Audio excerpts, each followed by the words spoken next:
नरेंद्र मोदी भाइयों और बहनों सिर्फ मास्क है, मुखौटा है। जैसे ये बॉलीवुड के एक्टर हैं, उनको रोल दिया गया है कि भैया आज सुबह आपको ये करना है, कल आपको ये बोलना है, परसों आप ये करोगे, सुबह उठ के समुद्र के नीचे जाओ,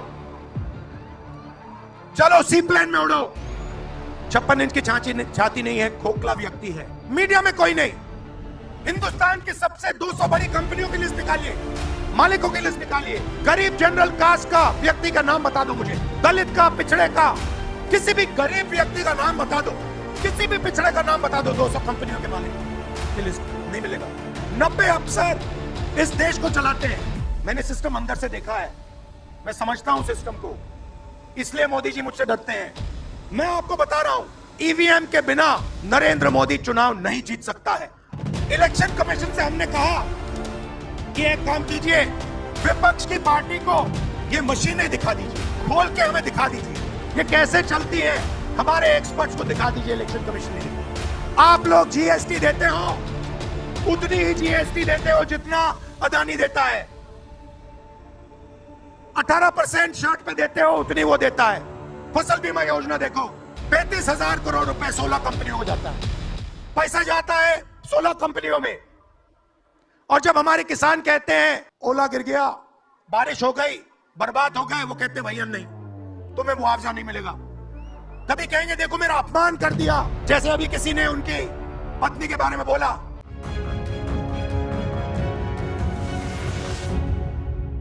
देश नीति केवल सच्ची और पक्की खबरें।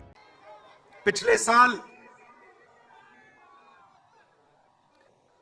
कन्याकुमारी से कश्मीर तक हमने यात्रा की।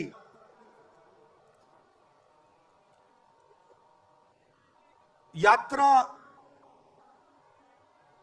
करनी पड़ी। ये यात्रा हमें क्यों करनी पड़ी?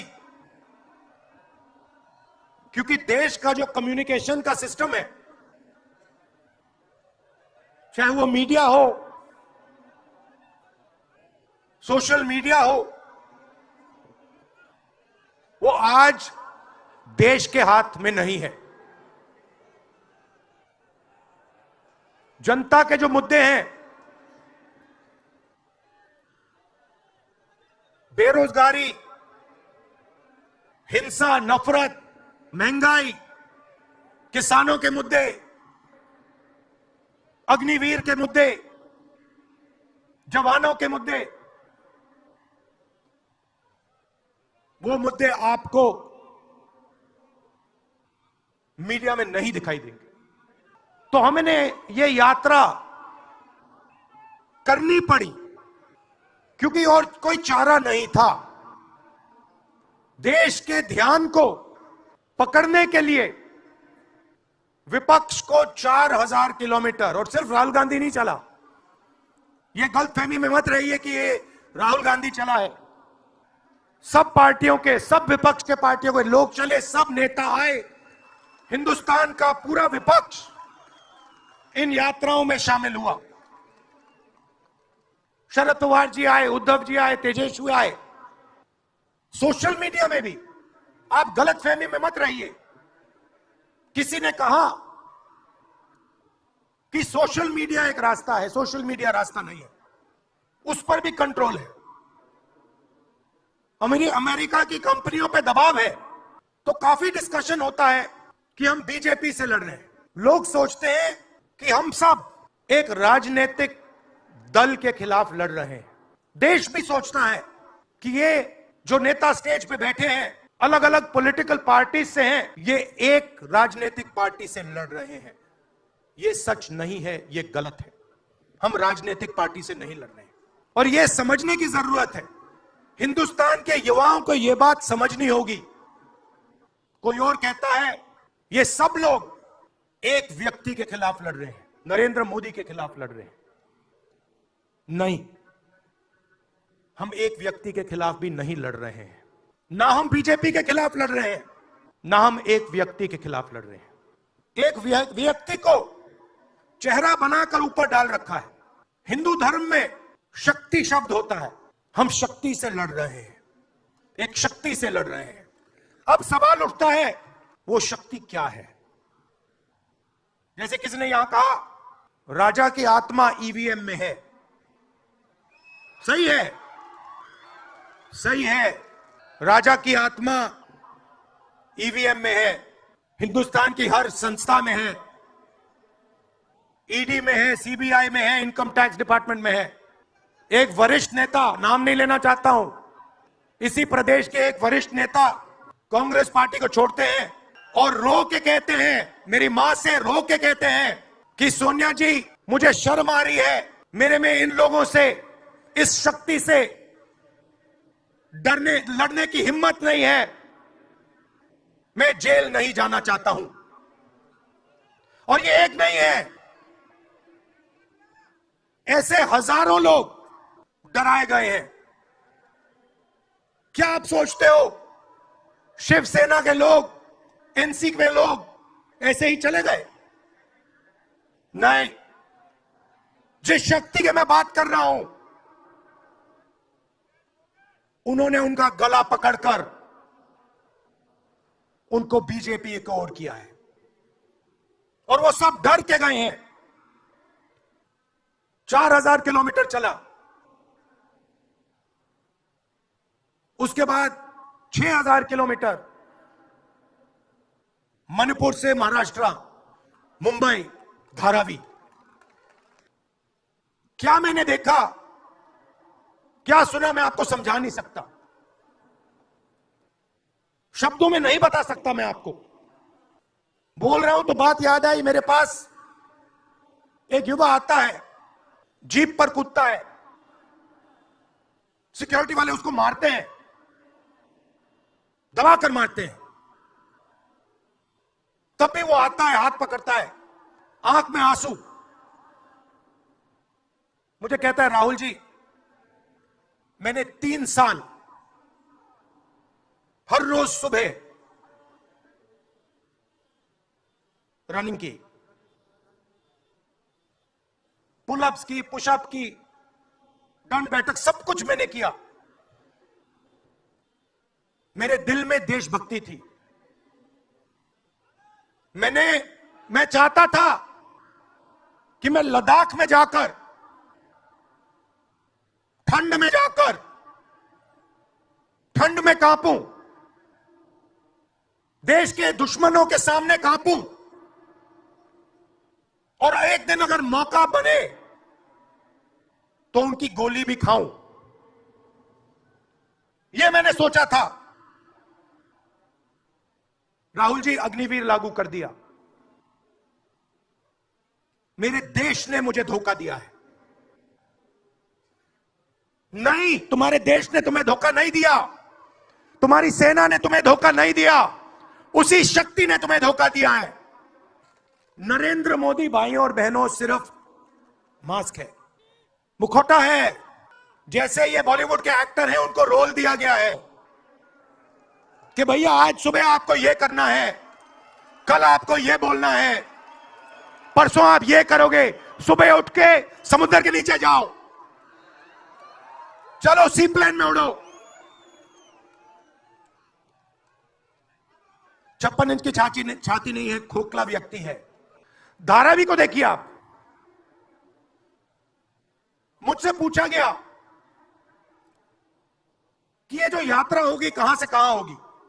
मैंने सोचा, एक बात क्लियर थी, मणिपुर से शुरू होगी, कि वहां पे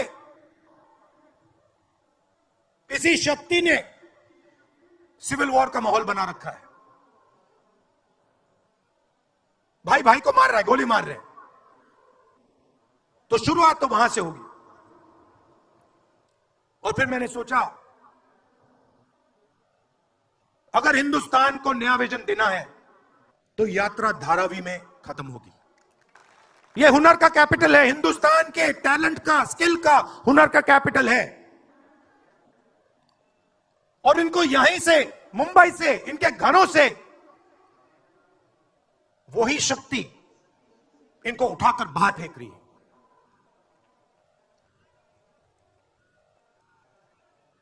एक साथ मिलकर वही शक्ति इन लोगों की जिंदगी बर्बाद करने में लगी हुई है।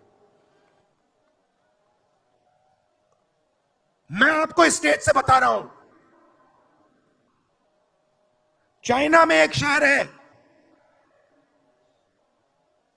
उसका नाम शेंजन है। सच्चा मुकाबला उस शहर से है, जो आपको मीडिया में कभी कोई नहीं बताएगा। धारावी शेंजन का मुकाबला कर सकता है। बैंक के दरवाजे इन बच्चों के लिए खोलो, इन बच्चों को सरकार की मदद करो, और फिर देखो ये शेंजन का क्या करते हैं। उठा के परे कर देंगे शेंजन को ये लोग। Made in Mumbai, made in Dharavi, made in China को उड़ा के हटा देगा, परे कर देगा। मगर नहीं, 22 लोग हैं यहां पे, 22 लोगों के पास उतना ही धन है जितना हिंदुस्तान के 70 करोड़ लोगों के पास है।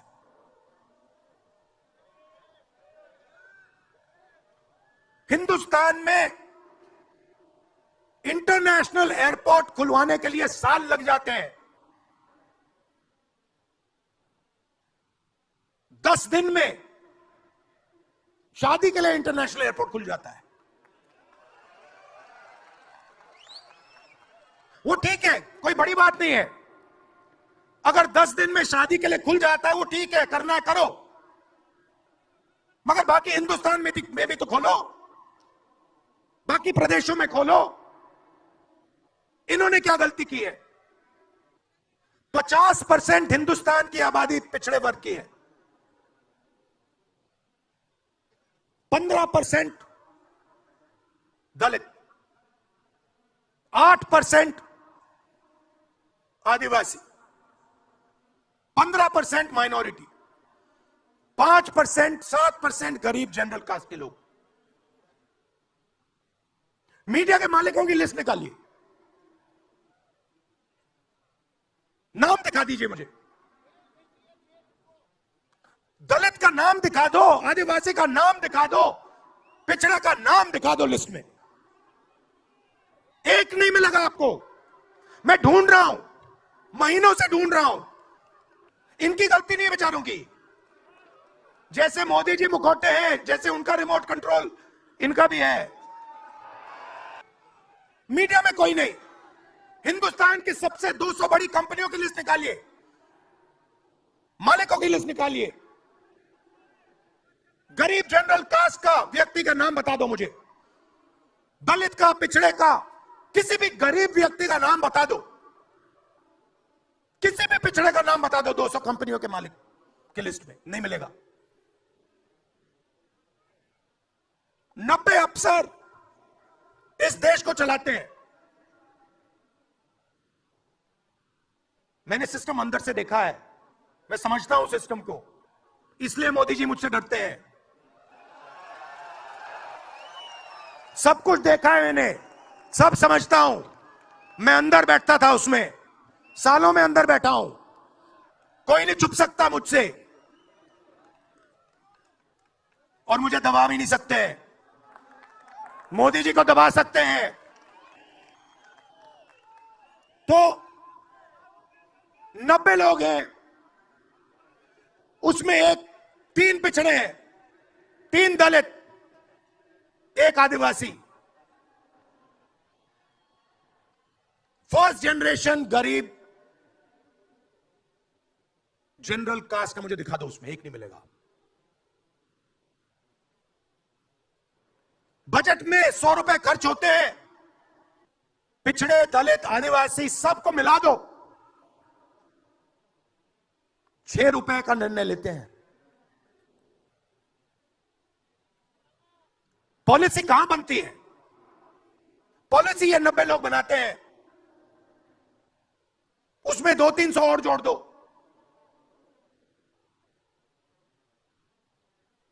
उसमें 50-60 अरबपति जोड़ दो।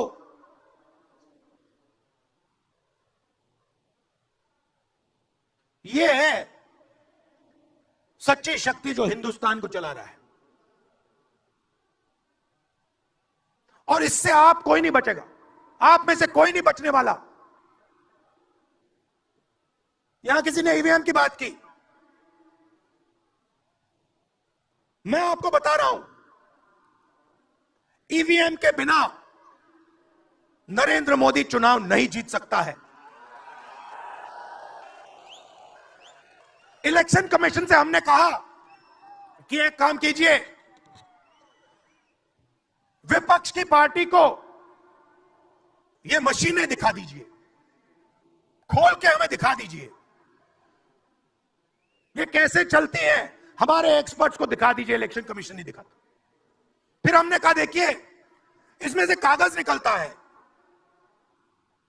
वोट मशीन में नहीं है, वोट कागज में है। ठीक है, आप मशीन चलाइए, मगर कागज की भी गिनती कर दीजिए। इलेक्शन कमीशन कहता है नहीं, कागज की गिनती नहीं होगी। क्यों नहीं होगी? कैसे नहीं होगी?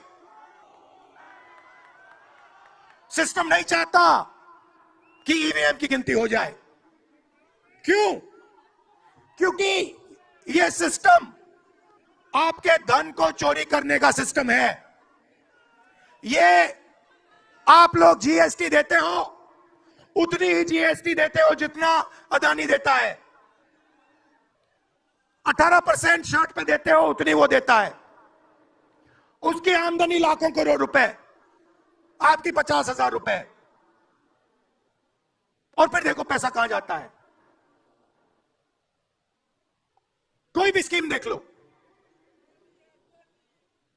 फसल बीमा योजना देखो, 35,000 करोड़ रुपए 16 कंपनियों को जाता है। उसमें आपको एक दलित नहीं मिलेगा, एक पिछड़ा नहीं मिलेगा, एक गरीब नहीं मिलेगा। कानून ये 90 लोग बनाते हैं, पैसा जाता है 16 कंपनियों में। और जब हमारे किसान कहते हैं ओला गिर गया, बारिश हो गई, बर्बाद हो गए, वो कहते हैं भैया नहीं, तुम्हें मुआवजा नहीं मिलेगा, ये तुम्हारा है ही नहीं, तुम्हें कैसे मिलेगा, मर जाओ जाके। कभी आपसे कहेंगे देखो देखो चाइना की ओर देखो, पाकिस्तान की ओर देखो। कभी मोबाइल फोन की लाइट ऑन कर देंगे, थाली बजाओ। कभी कहेंगे देखो मेरा अपमान कर दिया, जैसे अभी किसी ने उनकी पत्नी के बारे में बोला, अब कहेंगे देखो मेरा अपमान कर दिया, ध्यान भटकाने के लिए। अब देखना होगा, मगर यात्रा में यह सब साफ दिख जाता है, दर्द दिख जाता है, दुख दिख जाता है। 40 साल से सबसे ज्यादा बेरोजगारी हिंदुस्तान में आज है। मीडिया में आपको एक मिनट के लिए नहीं दिखता। मोबाइल फोन आप देखते हो, चाइना का मोबाइल फोन, शर्ट खरीदते हो, चाइना की शर्ट, जूते खरीदते हो, चाइना के जूते। चाइना के युवा को फायदा हो रहा है, और किसको फायदा हो रहा है? और किसको फायदा हो रहा है? यह आपने कभी पूछा अपने आप से? जब चाइना का यहां माल बिकता है, सिर्फ चाइना को फायदा नहीं होता, हिंदुस्तान के अरबपतियों को भी फायदा होता है भाई और बहनों। इसलिए धारावी को कभी उठने नहीं देंगे। इसलिए धारावी को यह सरकार कभी सपोर्ट नहीं दे सकती। पूरा सिस्टम कंट्रोल में है। जब इनकी पहले सरकार आई, मैं आपको दिल की बात बताता हूं, पहले इनकी सरकार आई, अरुण जेटली मेरे पास आते हैं, कमरे में बैठते हैं और मुझे कहते हैं राहुल, ये जो लैंड एक्विजिशन का मामला है, तुम इस पर मत बोलो। क्यों नहीं बोलूं? जनता का मामला है, अगर बोलोगे तो तुम्हारे ऊपर हम केस लगाएंगे। लगाओ केस, मुझे कोई फर्क नहीं पड़ता। क्या कर लोगे मेरा? ईडी वाले आए, 50 घंटे बैठा दिया, अंत में पता है क्या बोलता है ईडी का अफसर? मुझे पता है क्या बोलता है? कहता है राहुल जी, आप किसी से नहीं डरते हो, आप नरेंद्र मोदी को हरा सकते हो। ईडी का अफसर बोलता है मुझे, मगर मैं राहुल गांधी नहीं हूं। आप ये मत सोचो कि मैं राहुल गांधी हूं, आप ये मत सोचो कि उद्धव ठाकरे हैं। ये नहीं है, ये हिंदुस्तान की आवाज है। आप देखिए, हर प्रदेश से यहां लोग बैठे हैं, हर व्यक्ति ने अपनी यहां बात रखी, स्टालिन जी ने अपनी बात रखी, सोरेन जी ने अपनी बात रखी। ये हिंदुस्तान बोल रहा है। नरेंद्र मोदी जी की मीटिंग देखिए, वहां सिर्फ एक व्यक्ति बोलता है, गडकरी जी परे हो जाते हैं, माला के बाहर निकाल देते हैं उनको। इसलिए हमने इसको इंडिया गठबंधन नाम दिया है। ये हिंदुस्तान की रक्षा कर रहा है। ये सब लोग डरे नहीं हैं। ये सब लोग उसी सिस्टम का मुकाबला कर रहे हैं। आज नरेंद्र मोदी के पास भ्रष्टाचार की मोनोपोली है। इलेक्टोरल बॉन्ड्स का सिस्टम निकाला। मैं आपको समझाता हूं। यहां पे जो छोटे छोटे सड़कों पे ना एक्सटॉर्शन चलता है, हफ्तेबाजी चलती है ना, वो नेशनल लेवल पे कर रहे हैं ये लोग। मैं बता देता हूं, 4 तरीके की हो रही है। एक, पहले ये कॉन्ट्रैक्ट देते हैं, सरकार कॉन्ट्रैक्ट देगी और सीधा परसेंटेज लेगी। इलेक्टोरल बॉन्ड देख लीजिए, उसमें साफ है। कंपनी को कॉन्ट्रैक्ट मिलता है, उसके एकदम बाद वो बीजेपी को हफ्ता देना शुरू कर देती है। दूसरा, सीधा एक्सटॉर्शन। ईडी सीबीआई भेज देंगे। जैसे यहां पे मुंबई का एयरपोर्ट इनको चाहिए था, ईडी सीबीआई भेजी, एयरपोर्ट किसी और को पकड़ा दिया। सीधा एक्सटॉर्शन। तीसरा, शेल कंपनी। जैसे यहां भी किसी ने कहा, अंबेडकर जी ने कहा, कंपनी की प्रॉफिट ही नहीं है और उससे ज्यादा पैसा वो बीजेपी को दे रही है। और चौथा, कॉन्ट्रैक्ट देने के पहले पैसा दो, कॉन्ट्रैक्ट लो, और जो भी आप मुझसे करवाना चाहो, जहां भी आप मुझे बुलाना चाहो, मैं आपके लिए और इस देश के लिए हाजिर हूं। यह नफरत का देश नहीं है, यह मोहब्बत का देश है। नफरत जानबूझ के फैलाई जा रही है। नफरत इसलिए फैलाई जा रही है कि आप अपना ध्यान इधर उधर करो और आपके जेब में से आपका पैसा लूटा जाए, छीना जाए।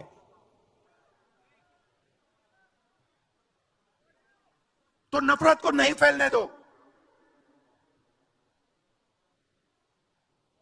जैसे यात्रा से मैसेज निकला,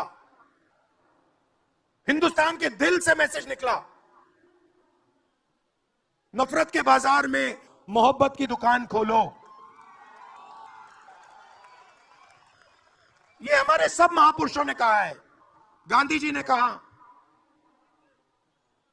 बुद्ध भगवान ने कहा, राम जी ने कहा, यही कहा।